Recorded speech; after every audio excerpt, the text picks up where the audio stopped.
Now this is a fascinating story that originates many years ago. It was essentially the birth of the concept of systems trading for me. How so?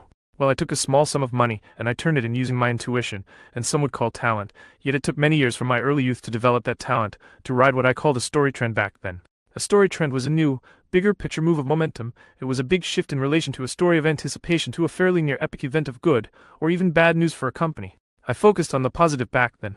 Some could relate this to a buy on the rumor, sell on the news type of concept. It was the mystery within the anticipation that caused people to invest, keep buying and buying until the event of the announcement when amateurs to the markets would expect their stock to shoot up $1 million per share or something fantastical like that. But the seasoned investor knows that the money is in the anticipation. And the seasoned trader knows that the big money is riding the waves of momentum as the fear of missing out combined with breaks in momentum where people reassess the opportunity, get more excited about it and find more funds to invest into it happen. The anticipation intensifies, usually leading to a blow-off hyper-acceleration peak where the most juicy options returns are made, not to mention all the profits that were made in riding the waves upwards.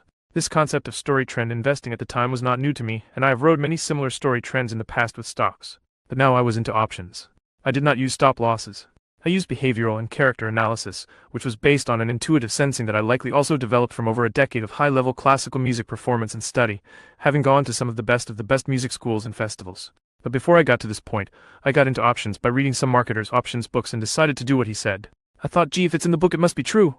And so I proceeded onwards doing several of these strategies that were not very well thought out all. And I took a big hit to what took me many years to build up in stocks. I was appalled. Gullible youth. Now to be fair, this teacher of trading actually had some good intangible things he taught, although I'm not quite sure he knew he was actually teaching those intangibles. But his strategies were not even strategies, they were just different ways to roll the dice, or pull the lever for the most part. They were not well thought out, they did not have specific entries and exits.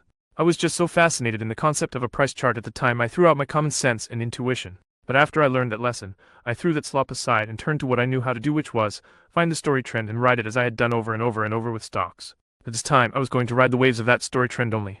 Now I didn't know anything about Elliott waves or any other kind of wave at the time, so those are not the waves I'm talking about. The waves in a trend as I saw them were waves of emotional flow and followed the underpinning emotional line to give me my entries and exits. Well, that last exit was hard for me to take at the time since it was so euphorically exciting. And euphorically exciting is a great profit-taking exit trigger, which I learned after the fact. So I simply traded off of that with options. Get more info from the link below.